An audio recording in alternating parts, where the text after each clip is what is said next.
Hello, xin chào các bạn đã quay trở lại với review 5 phút. Ở cuối tập 49, sau khi Diệp Phàm tẩn cho đám người không biết phép tắc và dạy cho bọn họ một bài học, vị lão nhân kia đã đi tới và thả đám người kia đi. Nhìn hai tên kia rời khỏi, Diệp Phàm cùng vị lão nhân kia liền cùng nhau trao đổi một chút. Sau đó, Diệp Phàm cũng nhanh chân mời vị lão nhân kia thưởng thức món thịt nướng mà mình vừa mới làm xong. Thế nhưng đổi lại, Diệp Phàm cũng có việc muốn nhờ ông. Nghe thế, vị lão nhân kia cũng liền đồng ý. Sau đó, không khách khí nữa, hai người lập tức tới bên con thỏ nướng kia. Chỉ trong thoáng chốc, con thỏ nướng đã bị chén sạch, vị lão nhân kia lộ vẻ thỏa mãn, vuốt chòm râu vô cùng khoái chí. Tiếp theo, sau một hồi đánh chén no nê, vị lão nhân họ Lý liền xoa xoa cái bụng căng phồng của mình, vẻ mặt vô cùng hả hê nhìn Diệp Phàm nói: "Đã thành nhược huyết, đại doanh nhược trùng, đại xảo nhược chuyết, nhớ kỹ những chữ này." Nói xong, vị lão nhân kia lại ngồi xuống nhắm mắt. Còn Diệp Phàm nghe qua 12 chữ mà vị lão nhân kia vừa nói với mình, anh ấy liền cẩn thận ngẫm nghĩ từng chút một. Thời gian qua đi, ngày thứ hai, Diệp Phàm bắt đầu thăm dò ở trên Chuyết Phong. Hắn đi khắp ngọn núi cũng không phát hiện được một cây linh dược nào cả, thậm chí còn không nhìn thấy một linh căn, giống y như một nơi sơn dã hoang vu. Trong lúc đó, đám quạ đen cứ bay quanh quẩn nơi này khiến Diệp Phàm điếc tai. Ngay lập tức, anh ấy liền phóng người lên và bắt bọn chúng.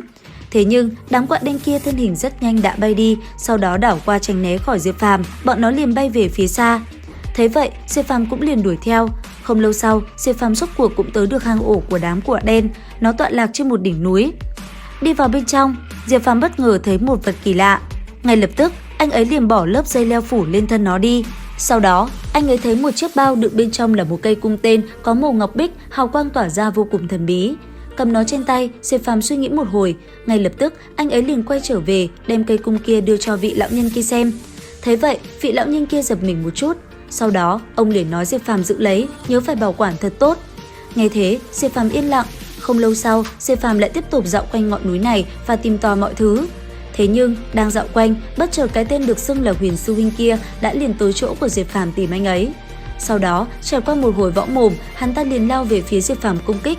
Trong tay hắn, từng viên đá cứ thế phóng về phía Diệp Phàm. Thế vậy, Diệp Phàm cũng liền tránh né. Sau đó, cánh tay cứng như huyền thiết vung ra, chỉ trong giây lát đã phá tan từng viên đá nhỏ, khiến nó vỡ nát. Cứ thế, công kích của tên kia lao tới toàn bộ đều bị Diệp Phàm hóa giải, khiến hắn ta vô cùng tức giận. Ngay lập tức, hắn ta liền ngưng hình ra một viên đá khổng lồ lơ lửng trên trời cao. Thế vậy, Diệp Phàm nắm đấm trên tay đột nhiên sáng lên. Sau đó, khi cánh tay đánh ra, nắm đấm kia như tỏa ra năng lượng mạnh mẽ, liền chính diện ngạnh kháng với viên đá khổng lồ đang phóng tới và phá tan nó. Nhìn tên kia, Diệp Phàm lạnh lùng không nói gì. Ngay lập tức, anh ấy liền lấy mũi tên sau lưng mình ra và giương cung về phía trước. Bất chợt, khi Diệp Phàm giương cung, một luồng khí thế mạnh mẽ bạo phát. Cảm giác được luồng khí thế này, tên kia sợ mất mật. Không chỉ có họ, những vị cao thủ ở nơi này vừa khi Diệp Phàm giương cung đã cảm nhận được khí tức kinh người từ nó. Bởi vậy, họ đã ngay lập tức đi tới ngăn Diệp Phàm lại. Không lâu sau, vị lão nhân họ Lý cũng xuất hiện rồi nói đám người kia rời đi. Thế nhưng xong việc, vị lão nhân kia lại trở về chỗ cũ và nhắm hở hai mắt của mình lại. Thế, Diệp Phàm cảm thấy kỳ quái. Tuy nhiên, thời gian sau đó, cho dù là có một mình, Diệp Phàm vẫn cẩn thận nghiên cứu công pháp qua sách vở mà mình tìm được. Nghiền ngẫm tất cả những thứ này, Diệp Phàm liền thấy được điều huyền bí trong đó. Không lâu sau, bầu trời bất chợt đổ mưa. Ngay lập tức, Diệp Phàm liền đi hái một cái lá lớn và che lên đỉnh đầu của vị lão nhân. Thế nhưng, người kia thì vẫn lẳng lặng ngồi đó. Thế, Diệp Phàm vẫn ân cần, anh ấy làm xong việc rồi mới rời đi. Trèo lên nóc nhà, Diệp Phàm nằm trên đó ngẫm nghĩ. Tuy vậy, vị lão nhân kia mặc dù đang nhắm mắt, thế nhưng mọi hành động của Diệp Phàm, ông ấy đều biết hết. Thấy tên kia ân cần với mình như vậy, ông ấy liền hiểu Diệp Phàm là một người tốt, bởi thế ông đã bị lung lay. Cứ thế thời gian trôi qua, Diệp Phàm vẫn chỉ quanh quẩn ở tại đây, vị lão nhân kia vẫn chưa trực tiếp chỉ dạy anh ấy cái gì cả. Thế nhưng đang ngồi suy nghĩ, Diệp Phàm thấy chiếc thang trời kia lóe sáng thì giật mình. Nhìn nó, Diệp Phàm nhíu mày. Suy nghĩ một hồi, ngay lập tức thân hình khẽ động, anh ấy liền hướng về phía xa bay đi.